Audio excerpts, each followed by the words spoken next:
Nibigaya kutarakura nzajya nirotera ndi kurya umuneke abana barabizwa ahubwo mana nge ndota ndi kunywa na yawurute we ikayivuga neza. Hari abantu bitwaza ngo ikorari ngo yari mu mavuta cyangwa se umuhanzi yari mu mavuta, iyi ndirimbo wayihimbye yari mu mavuta. Reka tugaruke kuri ya mavuta noneho. Nimba umuntu yicara ku nzoga cyangwa se yavuye gusambana agahimba indirimbo akoresheje Bibiliya kandi ibyaha yabikoze, Jacques agakora ngo uyu muririmbyi ari mavuta ngo ntirenganya. Hari ikintu numva nakubwira wagereza kuzajya utandukanye. Fata umuntu bwe umuhagarike ukwe, ufate impano uyihagarike ukwayo, ufate n'Imana muri ibyo bintu. Nkubwiye ko abantu bahimbaga indirimbo basinze kwiyiriza. Organization z'imidugudu harimo aho bazajya biyiriza nk'ibiri itatu gutyo, iyindi bizabize nk'amateraniro, guterana gusa bitewe n'ingengo igenderewe n'ikigezweho no kwibuka iyo yubire imyaka 45 itoro rya DPR rimaze rije mu Rwanda, byatangiye mu Rwanda mu 1940 ritangiye n'abazungu muri Sweden, bibanza kwitwa Mission Libre Suédoise. Mbe ubundi bya ADPR byaje n'ingito nk'iya gatatu hari. Udasiba mwiyiriza ubusa mugire urukundo mwizere Yesu, ibi bihe bibi tuzabisiga. Ugeze no kuririmba mwabigeze ko wamenya burya ibyo bikijwe kingana nuko ungana nawe. Oya gende kuhanga nize kujya mpanga. Yesu niyo wanze. Reka ngo story ntabwo re nahanga cya Kristo. Gusa kimwe cyo ni imvugo yaje ishaka kumvikanisha ko umuntu aririmba wenyine, atari muri groupe, atari muri korari, ngo ndi umuhanzi ku giti cyanjye. Naho byaturutse ijambo y'indirimbo z'Imana. Ryo narisubizaho gake nanjye, ariko kimwe cyo ndakuvuga nkoresheje umutima wanjye. Uvuga ngo nanjye hari igihe nakenera guhugurwa, kuko tuvuga ngo mujye mutwandikira comment mutubwire, niyo wambwira nabi nta kibazo, ariko ngiye mu mitekerereze yanjye mvuze ibyanjye kwizera Valence. Indirimbo turirimba ijambo indirimbo z'Imana mbona atariyo. Ni indirimbo zacu twebwe nubwo tuzihabwa n'Imana, umwuka Imana gatuma tuzihimba, ariko byakiswe indirimbo zivuga Imana cyangwa zihimbaza Imana. Indirimbo zivuga Imana cyangwa zihimbaza Imana, zimenyekanisha Imana, bikitwa gutyo. Hari igihe muravuga ngo indirimbo z'Imana, Imana se ririmba. Igitabo cy'indirimbo ko cyanditse igitabo cy'indirimbo ngo indirimbo zo guhimbaza Imana. Kwanditseho aho noneho mbonye n'ikimfasha cy'ikigikira, handitseho ngo indirimbo zo guhimbaza Imana. Yes, n'izindi nuko rero ubwo babona indirimbo z'Imana, abandi bati twebwe tubanze kwita cyacu. Ibintu kigaragaza ko atari n'iz'Imana, nuko ari n'iz'ibiti z'Imana ariko zirimo incyuro abantu bacyurirana. Nusubizwa bazajya he, bakwanze bazanyura he, nusubizwa bazajya kugendera kure. Hari umuhungu tugiye guhura ahantu kuri taravuga ngo nusubizwa ngo bazajya kugendera kure. Dusohotse ndabaza ese sha umuntu nasubizwa bakamugendera kure, ugazanyura ahantu adasuhuza abantu, azagira inzira ye wenyine kuko asubijwe n'abandi bagira yaho. Ahubwo ibyo bisubizo cyangwa se izo mvugo zimariye Imana. Jise nakubwiraga ngo iyo ndimbo yabiyimana gute, kuko umuntu nk'uwo ba mu mwanya mu rusibi ati naturirimbire ku ndirimbo, uyu ni umuntu w'indirimbo z'Imana none naturirimbire. Akubise mati nusubizwa bazajya he, iwe ni haza amasororo atanu ku meza, abakwinyura iryo bazajigimwa. Ese ndimbo y'Imana, ndimbo ni zacu turirimba cyakura wenda zikavuga Imana nabwo kandi si zose, kuko ari n'izitirigo cyuko zivuga Imana, ariko mu by'ukuri ugasanga atari Imana. Ariko mu nani ndirimbo zazishingiye ku bikomera abantu baba bafite nyinshi no zituruka, ugasanga guhimba kwacu guturuka ku bintu byinshi. Buri muntu uko umuntu ahimba cyangwa ahanga abiterwa n'ibintu byinshi. Hari usoma Bibiliya gusa akiririmbira amagambo, hari n'uwo umva koko bamututse agahita ashaka ibisa nabyo, hari ubona mu isoko bameze nabi ashaka ibisa nabyo, hari n'umva ibyo abantu bavuze akaririmba nk'ibyo, hari n'umva ibyo abandi bavuze akabihindurira injyana ariko akabiririmba, hari n'umva avuga ati ushaka kumva indirimbo koko ubwira abantu Imana n'imbaraga ze. Akenshi na kenshi amagambo uzajya ubona abantu bari batanditse muri Bibiliya arayo hirya Bibiliya. Ibyo menya ko hari ibindi bintu by'ibikomere nyine, n'uwamututse n'uwamwimye ni mukase babanye nabi, ariko amagambo ari muri Bibiliya aba ari umwuka Imana utuma umuntu ahimba iyo ndirimbo. Twari tubona abantu baririmba indirimbo za sekira, ariko bwacye bitoro ugasanga bavanzemo n'izo bita ngo n'iz'Imana. Hari igihe bari abantu cyangwa ugasanga umuntu aririmba indirimbo ariko wajya kuvuga ngo yahimbiwe n'umuntu udakijijwe. Umuntu udakijijwe azana imvugo y'Imana kandi ukita ngo ni iby'Imana gute ahantu wadufasha hari aho wabanje kuvuga ngo abari indirimbo zisanzwe bagahimbamo n'izo biti z'Imana nta kibazo kirimo cyane cyane baririmba indirimbo zino zisanzwe zitari zo mu nsengero kenshi usanga binabatunze aba ari umwuga biba binamutunze ari nabyo buzima kuba rero ubwo iyo ari bwo buzima rero icyo abonye cyose kimuha ubwo buzima aragikora iyo ngiyo aba yaririmbye kuko nanjye ndabazi bagenda bazivanga ariko biriya ntabwo ari bibi nta kintu bitwaye uwo muntu nyirabyo umuhanzi aba afite uko abyumva cyane cyane aba yashatse ariko wibuke ko nubwo aririmba ibisanzwe wibuke ko nawe azi Imana kandi ayikunda kandi ayemera kuba yayiririmba rero yabanje kuririmba abakobwa n'imisozi akaririmba n'Imana ibintu bishoboka ku bwanjye numva nta kintu bitwaye nyine birashoboka n'Imana kuko nubwo aririmba abakobwa akaririmba iki ariko Imana arayizi reka dusuza abantu hanyuma nanone uvuze ku baririmba harakandi wongeyeho nyuma ko wose kimwe harakandi waruvuze ko twari utuntu tubiri ko kari kamwe nk'akancika ko mu rwego rw'ubuhanzi nyine umuntu waruvuze bakamuhimbira indirimbo bakamwandikira indirimbo n'umuntu udakijijwe waje kuvuga ngo umuntu udakijijwe ikarimbwa n'ukijijwe akayizana mu nsengero ibyo ngibyo nabyo uretse hari n'abahanzi b'abakristo ariko ubundi hari ibintu twitiranya umuhanzi n'umuririmbyi ubundi izo ni impano ebyiri umuhanzi cyangwa umuhimbyi baravuze ngo guhimba ni ukubeshya ubwo byitwa abahanzi ariko nta kibazo hakabaho hari nabo nanjye tuziranye benshi bo mu rusengero baririmba bananditse amazina ariko badahimba indirimbo batari abahanzi nanjye hari abazisaba nkanaziba afite impano yo kuririmba impano Imana yamuhaye ni ukuririmba ni umuhogo ni umunwa ni ukumenya amanota ariko kwandika indirimbo si impano ye hari abantu bahanga bakanaririmba hari n'abaririmba gusa ariko badahanga hari n'abahanga ntibaririmbe rero akayihanga nyine akayihundi ibyo ushyiramo ngo kuhanga adakijijwe ibyo ntabwo ari ikibazo kuko ni hari abantu bize kuba baririmba kera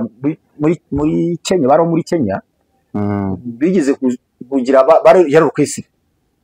baza kubona ibyo bari kuririmba basanga ibintu by'Imana byadominye icyo gihe cyabo ibi bivuga by'Imana amakonseri mu nsengero abantu bakahurura ukoze konseri yishyuza abantu ariko avuga iby'Imana bahita baririmba ibyo ngibyo no by'Imana bavuze ko babanzaga kunywa inzoga kabisa bakuzuza neza bakicara muri sale buri wese afite Bibiliya bagahimba indirimbo bakoresha Bibiliya bagasoma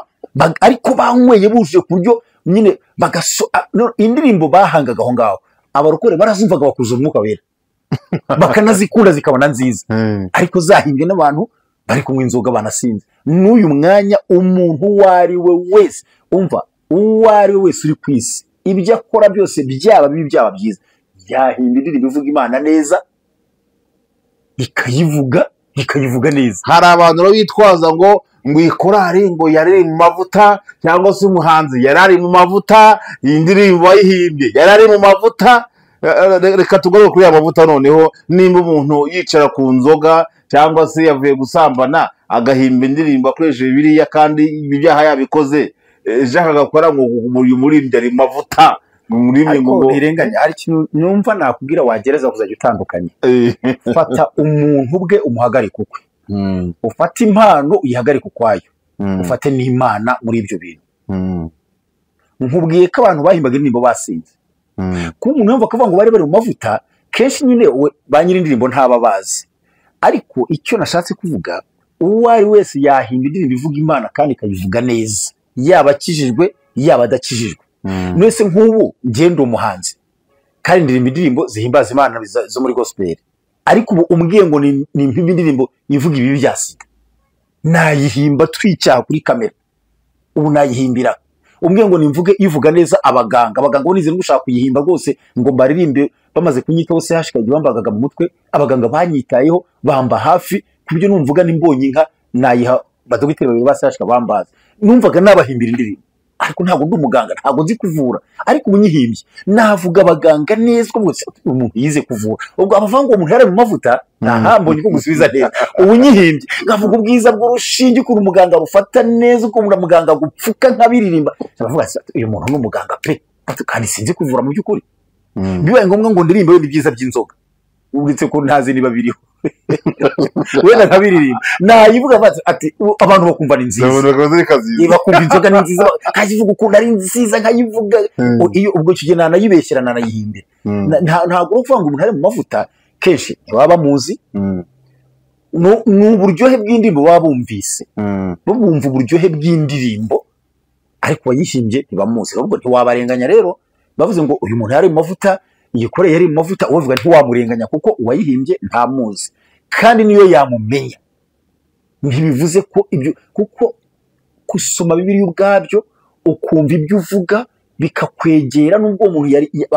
mvuze babihimbaga basinze ariko ntabwo wambwira ngo Imana ntiyabaga iri muri iyo ndirimbo na gake na gato na gato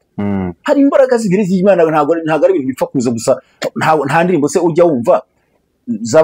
za sekira indirimbo imara nk'amezi 6 ubu indirimbo zibagiranye mu Rwanda utamenya ko zanabayeho izi ndirimbo z'Imana zitwa iz'Imana zo mu gitabo nge nawe twavutse dusanga n'uyu mwanya bariririmba ukumva ni cyashya kubera iki hari ibintu babiziherekeje bidapfa kugaragara ndateza ko ngusubije neza urakoze cyane tukiri ku ndirimbo reka uri umuhanzi kandi ni impano yawe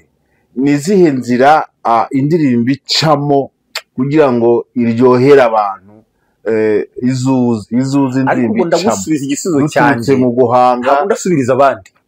igisubizo ndaguha ntabwo kiraba ari rusange kiraba ari icyanjye nje indirimbo yanjye ngewe iyo nyihawe n'umwuka w'Imana kenshi nk'igihe umwuka nk'agace gato gusa nkakumva nkahita nkarikodinga ibindi nkazasenga Imana nanjye nkabishaka nkabishyiraho nkayikontorora nkayireba nkayisengera ikintu cya mbere kiryoshya kihereza ni ugusenga Imana ukayisaba ya mavuta wavuze ko abana nawe uri kuririmba iyo wabicishe muri izo nzira indirimbo ifasha abantu ndirimbo barayikunda kandi cyane cyane ukaba utaraganjemo ibikomere byawe muri iyo ndirimbo njemba mu bantu baciye mu buzima bugoye nagiye ntango hamya hake nanzabutanga rwose mu bantu baba bazi ubuzima nshobora kuba ndimo ubuzima bwo kubaho busanzwe ko narahangayitse nzi imihangayiko nzi inzara nzi kwambara ubusa nzi ibyaha nzi gufungwa nzi gukubitwa kandi nzi no kubaho kuko narubashywe ubu nasuhujwe n'amaboko abiri narubashywe ndabyumva natunze n'amafaranga nzi ubuzima bwo kugira amafaranga nagize agaciro hari imyaka nabeho meze neza ibyo byose rero ntabwo wabishyira mu ndirimbo ngo bizashoka ariko nyamara mpimba indirimbo nshingiye kuri Bibiliya indirimbo nawe afite wenda zitaciye muri Bibiliya zitarimo cyane ni gake cyane nazo ntabwo ijambo ry'Imana habe n'iriya kamanyu nsa no witirirwa abantu bamamagarira umunwa nkubumbura mvuga ngo igitabo cy'imigani ibice 28 umurongo wa 21 bakokera iyo ngiyo uri akamanyu rwano bayishyizemo ngo irimo inkuru ariko sinabishi nejo kuwa gatandatu twaririmbye twagiye kwimba hariya mu cyahafi korari twa mu cyahafi kandi twaririmbye abantu bazima nabo tukiririmba ariko ifite ibice bitatu byose biri muri Bibiliya aho Bibiliya ivuga ko intare ipfuye bitwa n'imbwa nzima twe turimba ko intare ipfuye bitwa n'isazi nzima twumvise imbwa wenda byaza mu bivugo nyandagaza iyo ndirimbo ishingiye muri Bibiliya mu ijambo ry'Imana amavuta y'Imana ahita yiherekeza umwuka w'Imana akayiherekeza abayumvise bakayikunda nawe wirinde ukayikunda nta rindi banga rindi nuko yabiri muri Bibiliya kandi ugasenga Imana urakoze cyane Imana umugisha kadusuze abari mu gihugu cy'u Rwanda ubwo twari twinjiye mu kiganiro nyine ariko kandi ntabwo twibagiye inshuti zacu zidukurikira ziri mu majyepfo amajyaruguru iburasirazuba n'iburengera zuba bakuraho ngo ni burengera bwaryo ngo suza abantu batatu biburengera bwaryo wabuze ari burengero hari bibona barahari benshi cyane pastor yanjye Celeste rwose afite n'ubudamu urwaye muri iyi minsi ariko humure turi gusenga Imana n'abaganga muvure kandi azakira ndagutaje Celeste Rusizi komera mushumba gasana zabigenze yamuragiye twaba ariko yamuragiye ubaye yamuragiye Vedas cyangwa Jean Sauver muzamubona zamunahirize yamuragiye pastor muradepera yamuragiye kabisa n'umugabo si batatu wambwiye se nawe ndamutaje cyane muvandi wanjye Sharire utuye ibubazi hafi aho na Katawizi na Futari ndabataje sana Nyagasani muri kumwe umushumba nkunda we uyobora Methodist Libre ariko byitwa nk'ikirane byitwa conference ya Kibuye muzamuntahirize muzabona iyi video muzanahirize iki kiganiro muzansubiza umushumba uyobora iyo conference witwa Marcel ndamutaje cyane inshuti yanjye. Okay, bambwiye 3 none ntayije 5 ariko ntacyo mwese n'abandi mwese mu bihugu 54 bigize Afrika turabatahije twese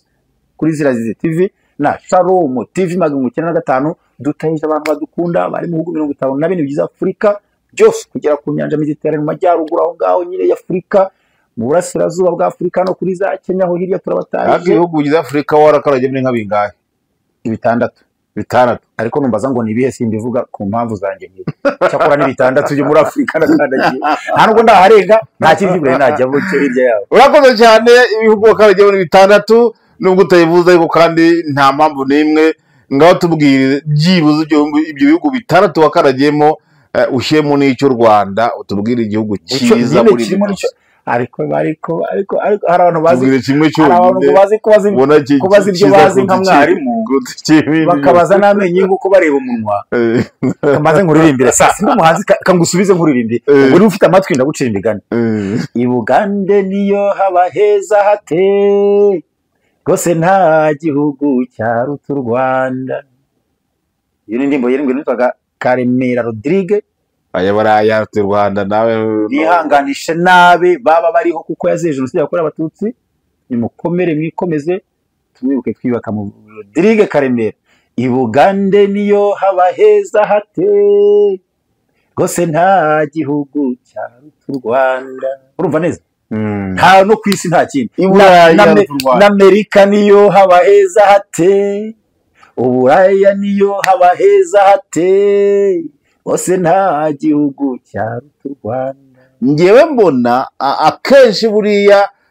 igihugu cya mbere n'ubwo n'u Rwanda ariko ubona Burayi naho haba haruta u Rwanda kuko Imana ifata uneka bukura mu cyaro ngo nzagutuza Kigali. Iyo ageze Kigali nawe nisezerano kurikiraho ni Burayi. Ibyo ni ngewe wambajije igihugu cyiza nkunda muri ibyo nakandagiyemo nta kivuze ko ari u Rwanda. Wowe niba uzi ko ari Uburayi wowe ntirenga ubwo ni kubizi kuko abantu bashirirayo bareki abagiriye bajya baragenda hanyuma abashirira no bavayo ariko abashirira no bavayo guteze bavuga ibibazo gutura mu Rwanda ninde bavura baranabiterita bakaninginga kugeza ubwo n'impunzi noneho basigaye ziva mu byezo zikaza mu Rwanda. Barahari mu Bugesera barahari Mahama n'ahandi u Rwanda ariko wabyiho kandi ushobora u Rwanda rukomeye wabona wambaye ikirezi ahubwo wowe ko utazi ko kera ubwo n'utazo amasezerano yo kujya Burayi se tubabwire ariko iyo nindi deba buri yubuzanye ariko wari kuganira nta kibazo muri ni kiganiro turimo rero ntirenganye uzajye onye amasezerano yawe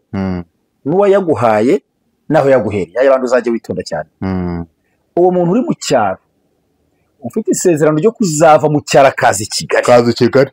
aho hahita hagaragara ko Imana ifite abantu yanga nabikunda ifite abituza heza n'abituza habi. Icyo kikaba cyamaze kuzana ikibazo kera. Kuki ntawe ufite ibyo kuva Kigali ajya mu cyaro? Ubwo mva ko Imana yanga abanyacyaro niko wabushatse bavuga ngo abantu muri Kigali bwose harimo mukomera Imana amashyi mwidunde so na nyoko. Ariko ubundi ubu reka nkubaze ikibazo ariko nkusubize wowe ntirenganye niba waravukiye i Kigali saba niba utarahavukiye so na nyoko na bene wanyu nababyara nabishywa nabande bari mu cyaro. Bavuga mu cyaro siho twarerewe siho twakuriye siho twize ahubwo twakabaye niho dufite ariko kuko twakora Imana neza yaduhebye kuva i Kigali kwacu ndara Yesu acha wewe abandi si bayikorera bari harya nihe nabonye akantu nihe nabonye umurugisha akavuga ngo toka kure yaratwimuye bandika kurimbi yaratwimuye itubana mu cyaro ituzane Kigali ndabasengeye izabasubize mu cyaro naho nahayo n'abahatuye n'abayo kare icyo ntakwemera umuntu aratura akava hakati cyangwa wari kubivuga ngo Imana yambwiye ngo ubu hakaba ari umuntu ugicaranye byo kuzava mu cyaro azi Kigali. Ni nk'ibyo nyine ngo yicaranye byo kuzava mu Rwanda ujya mu Burayi kandi mu Burayi naho abantu bari guterita ngo baze mu Rwanda. Ni ibintu bimwe n'amarangamutima y'abantu no kubivanga wenda birashoboka simbirwanya ariko njyewe ntabwo mbyemera muri njye mvuze nka kwizera njyewe ntabwo mbabyemera rwose. Mu Burayi abantu barwanira kuzino bahashaka bayifuza afite n'amatsiko bashavuga ati ngiye kurura n'ibyo birunga n'iki matwete mu Rwanda hari amazi akiva mu masoko amazi unywa utatetse ukumva ni meza afite n'umumaro haracyari imiti ya kinyarwanda, cyari umwuka, hari ibirunga abantu bakarwanira kuhaza. Bavuga ko ibihugu bajyamo hari ibihugu bigira igihe cy'urubura abantu n'amazi agahinduka urubura, hari igihe cy'izuba abantu bamba gusaba ibyo mu Rwanda nta bihaba. Mu Rwanda niho heza. Ngewe nsenga Imana ngo impe ubuzima bwiza, aho kuba ariko imimpere mu Rwanda. Je niko senga. Ayo masezerano rero abayafite sinyarwanije nta kintu yavugaho, ariko bazagenzurira ni kuko Imana ivuze ngo nzakuvana mu cyaro nkuzana i Kigali. Ibigaragaje ko abo bantu mu cyaro ibanga kuyikorera neza nk'uko uvuze imuhemba kuzi Kigali. Kigali se niki? Ntabwo Kigali se nta bantu se barara ku mihanda bari i Kigali. Nta bantu se bicwa n'inzara. Kigali se n'abajura bahaba. Sinaho hari ibinyanga byinshi. Hameze gute? Ko nta muntu se urahanurira, ntago ndumva Imana ibwira umuntu ngo tuze mu cyaro. Vuga umuhanuzi abwira, ntabwo arumva Imana ibivuga n'ubundi. Vuga ngo nsindumva umuhanuzi avuga. Kuko bahanura bose Imana ikora mu bantu. Nyine ariko bari bose kubabona ntabwo amenya ko ari ibe bari nkubi hano. Ariko sindabona umuntu Imana ibwira ngo mutuje mu cyaro. Nicyo kibazo nyine, niba aho ni ikibazo kiri. Niba arahaye yaraharemye abari yibakunda ari abakozi bayo, kuki tajya gutuza y'abantu nyine? Nicyo kibazo mfite nyine. Kuki abantu batabwira ngo ndakwimiye kujyanye mu cyaro ujye kuba yunkorere ngo utunge ngo ufashe ngo ibikeneye byose uri mu cyaro. Kera nyine byamaze kugaragara ko Imana yanga abantu bari mu cyaro igakunda bari i Kigali. Ibyo ntabwo ari byo rero. Uku ni ukuvangirwa aho bita mu cyaro. Naho Imana irahatuye 110%. Imana irahaba, abantu baho nabayo ibana nabo. Kuki munshaka kunyereka ko ibana n'abari i Kigali cyangwa ikunda bari i Kigali gusa? Bibagirwa nyine n'amarangamutima no guhanura ariko bitari byo. Kigali ni Kigali, ariko ubundi wagize ngo reka nkubwire hanini uretse isuku. Uretse isuku wenda ni guhindura imitekerereze. Burya nibyo dusa n'ababarusha. Kuko yazi Kigali wenda ukerebuka mu bwonko n'iki kuko ubuhura n'abandi bameze batyo. Ariko ubuzima nese ibijumba turya bivaho mu cyaro. Ariko ndirega mbwiye amateke turya vaho mu cyaro, aho bita mu cyaro. Uwo munyacyaro ushaka ngo isezerano rizi Kigali ni utunze abanyakigali. Umunsi yaje Kigali azatangira gutungwa n'ibimugoye byo ndi yataye mu cyasha Imana ngo wamuzanye Kigali, ariko atangira guriteke kubyishuri ijana kandi yararyezaga. Ubuzima bwose i Kigali dufite tubikesha mu cyaro. Badahinze twapfana amafaranga. Amasaka icyitwa kidutunze cyose kiva mu cyaro. Ubu cyaro ni habi guta, ahubwo yakabaye ariho tugira amasezerano yawo. Byakabaye ariho tujyaho. Rezi Kigali ko twakubite ari umuntu mu cyaro ushaka gukinga atatetse. Urakoze cyane Imana iguvugisha kubudusonokano. Reka tugaruke mu biravugwa muri minsi cyangwa se biravugwa ku masho media ko ADEPR yashyizeho amasengesho y'iminsi 85 kandi ko abantu bose bagomba kuyasenga.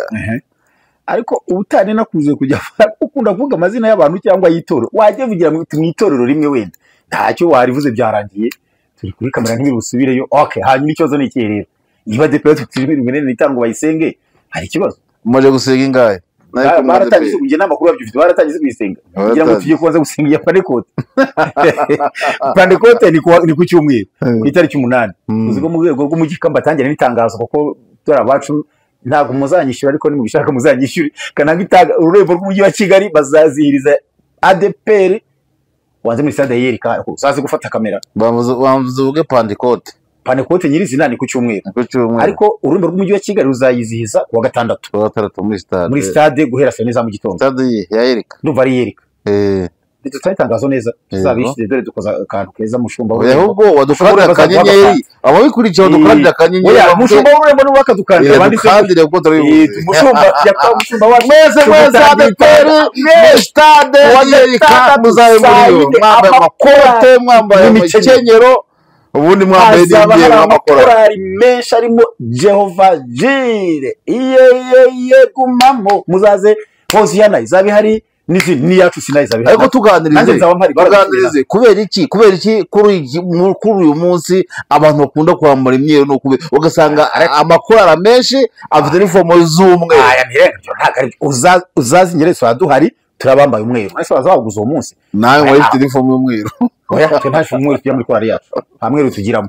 nibi tuzabara ntago azaba ari umweru, ariko nta abayambara bayambara kuko bayiteguye imikenyero y'umweru niko bayiteguye ntago uvuga ngo nuko mwese n'ubwa mbere bayambaye mwese ariko ntirenganye bayambara rimwe mu mwaka none ubwo bahise kuri parikote bakayibika bakaza mu mwaka utaha korari yose igira imyenda yayo uko biteguye ahubwo menya ngo bambara neza kandi abantu b'Imana bakwiye kwambara neza bakaza muri stade bambaye neza mbese ushaka kureba uburyohe umuntu ukumbuye ko uburyohe bushimisha amaso n'ubwonko azaza muri stade kuwa gatandatu mu gitondo umuntu ukumbuye kuryoherwa n'amaso n'ubwonko akarakishi ariko abantu kandi bajya ahantu baririmba bishyura 10 kandi ntago kwishyura korari nka mirongo ziba ari nyinshi paruwasi yacu zikora mu korari 3 harimo n'iyanyu iwanyu hari yari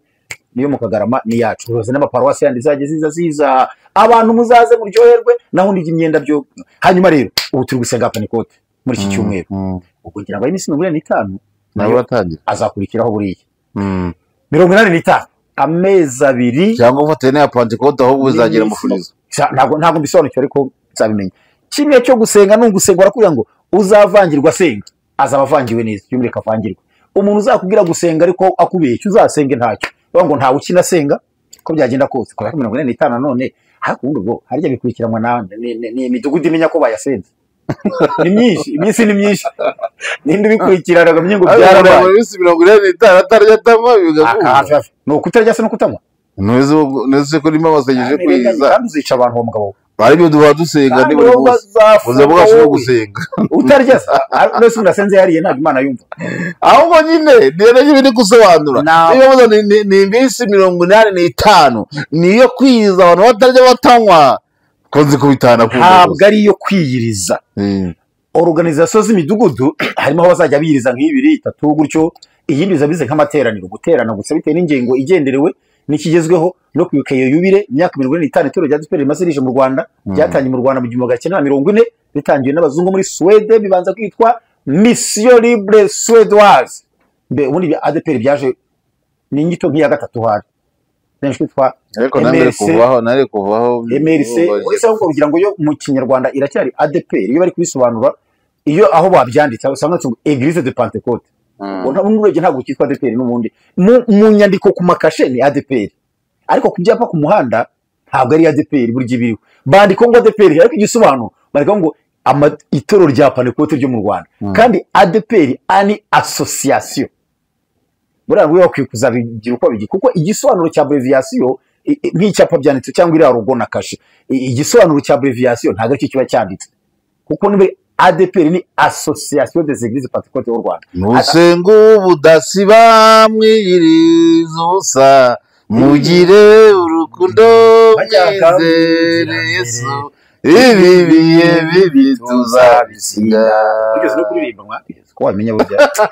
ibyo bikijwe kingana nuko ungana nawe oya gende kuhanga nize kujya mpanga iyo se niyo wanze reka ngo story ntabwo re nahanga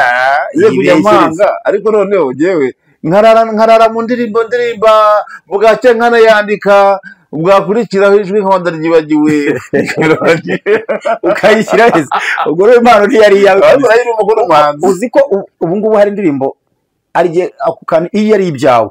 uyu munsi kaguca ukayibagirwa mpasa kumukumvira yakarutse cyashye yakumviraje kwa kundi ariko iyo ukomeze kubigerageza ryo ariko zuragendera muri amateraniro da arizo wari indirimbo amateraniro nize kuvuga ko ngo ngiye nyigisha mbona ntibyumva nayo gisiririmba wenyine umuhanzi kuri cya giti twavuze rero nize kuri indirimbo umuhanzi mu rusengero icyo gihe ndaririmba bavuga tukavuza ndirenganya indirimbo akazibagirwa 85 umuvandimwe naho tuganiriza nimba ndyama nkarota ndi kuririmba kandi indirimbo nkayandika ubwo sindi umuhanzi weya ntago uraba we neza nese wahanze cyumuhanzi n'iki cyo yahanze ntahanze indirimbo irize iririmbirwa irifitwe nande iri mu nyandiko ariko iriye yo nyandiko yiriye kaje sina nayiririmba aha umunsi wayiririmbye ukayigaragaza tukayumva uzaba uri umuhanzi ariko n'ubundi uri we ntabwo umuntu yagupinga ntabwo umuntu yagupfobya ahubwo ni wowe utabiha umwanya ugira ukigira mu yindi mirimo kuva wanabyibagiye ntumve wagereza ngo ubyibuke ukumva bikomereje akazi ahubwo ni wowe ubipfobye kandi ngo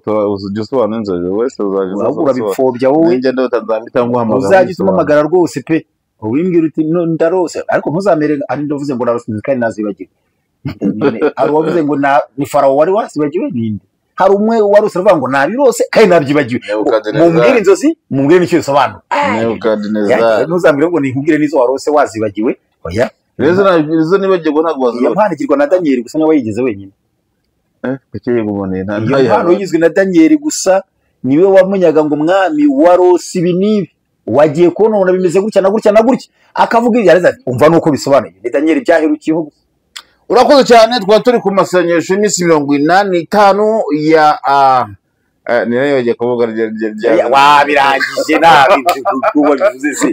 ahubwo dore ikintu bibagiwe nababyumvishe reka babyibagirwe saba nyine ahubwo dore Pentecote iminsi 85 byose bikurikiye konje y'iminsi 8 nyira yatasabye nyira yatavuzeho nyira yataterise urwandiko wasinye ariko atarwanditse ahubwo tugiye kuzuza inyandiko n'amasengesho azapangwa nande kandi abayobozi bahagaze urupapuro rwanditseho ngo imirimo nzanyisije umushumba paruwasi ubwo ni uzabipanga iminsi 8 ntirarangira mu cyumba ahangaha irarangira ejo bundi ahubwo tumenye twibaze ngo nirangira biragenda gute iminsi 8 irarangira muri iki cyumweru barayitangiye barayigerereje masengesho ko shaka kwitiramo abantu ariko wibuke njewe nakuye ku rwandiko pasire yanyeretse rwazaga rwakasimerukana itanje banyakubaho rwazaga rwanditse ngo njewe kanaka musabye konje arambwira ati ntabyo nanditse ariko nabanze kuzisinya byo kabisa makunda yafite ngo arabaze ndafata banze gusinya iminsi baraguma barakora se nabo barahembutse nibanze gusinya amakonje abo ntabwo najya mu ruhande rwabo. Umukristo yumvira abayobozi be mu rwego rw'itorero n'abayobozi mu rwego rwa leta ariko ira n'inyandiko mpimbana nibagijyane mu rukiko bya bindi nanga rero umuntu uzayijyana mu rukiko mana umuntu ntabwo turi kumwe ahubwo kiteye ubwoba ibi mu mitima y'abantu bimeze bite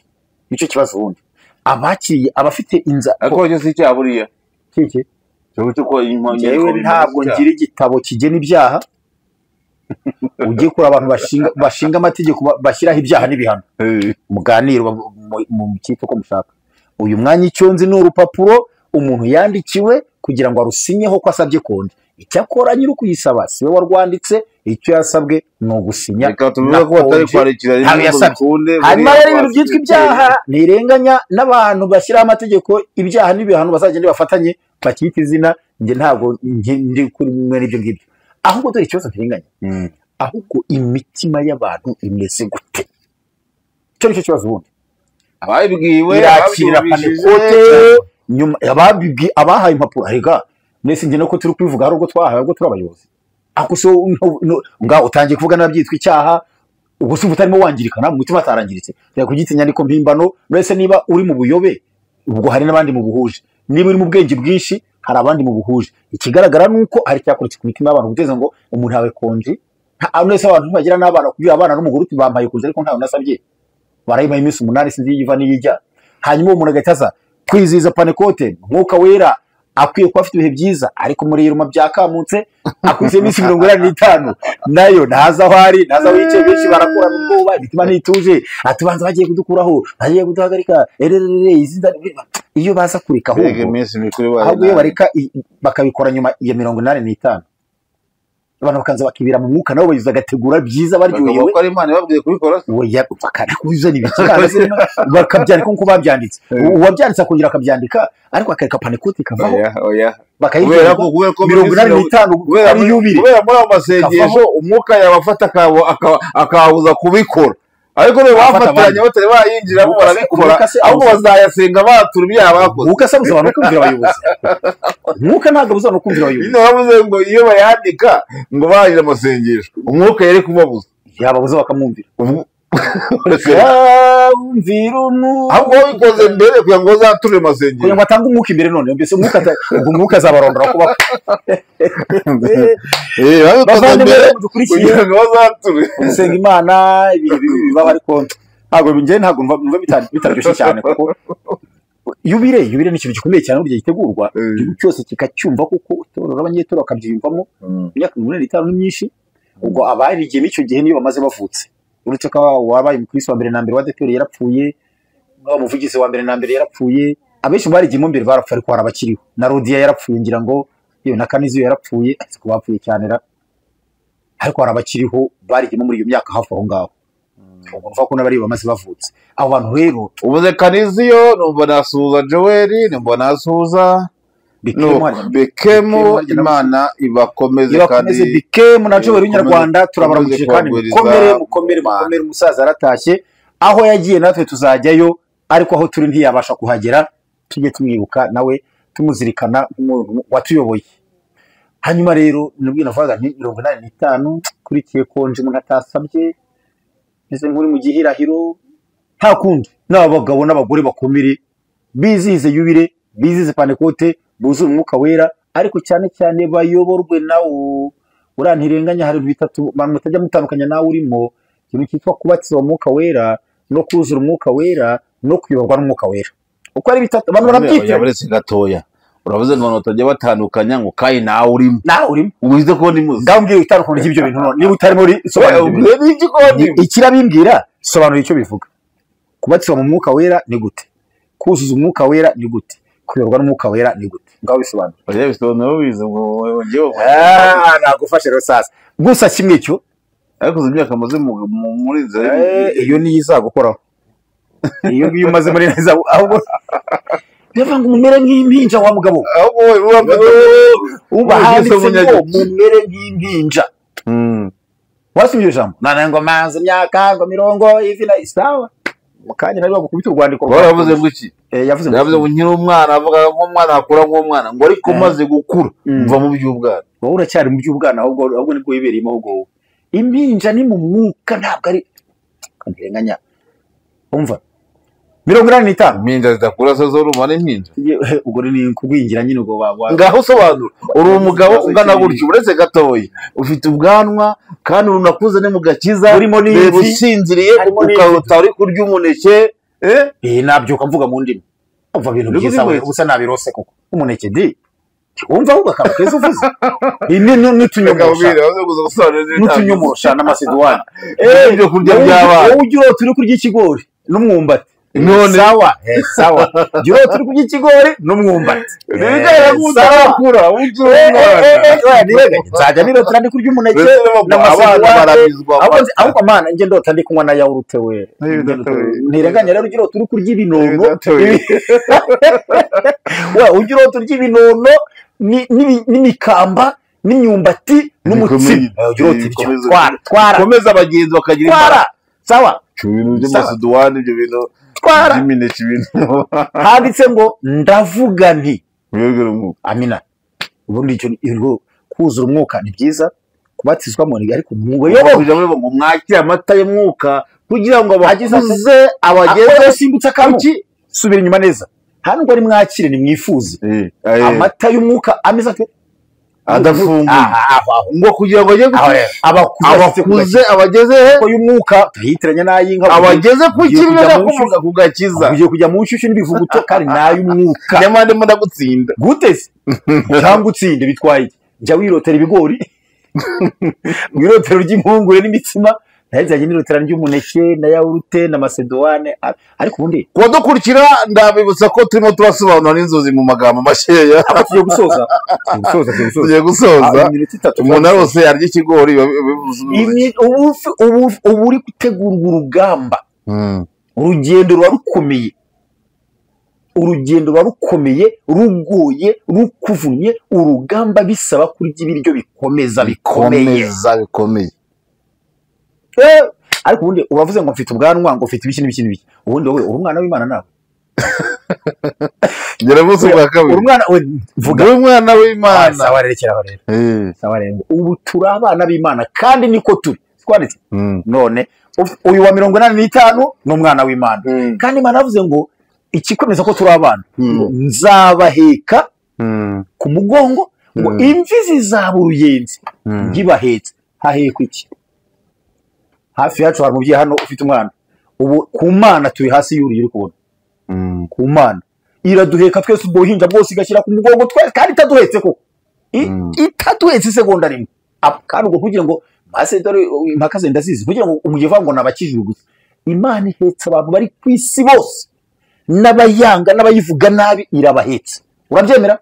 ndabyemera wabaho umunsi wagize umwuka wera uza kuza waje kuki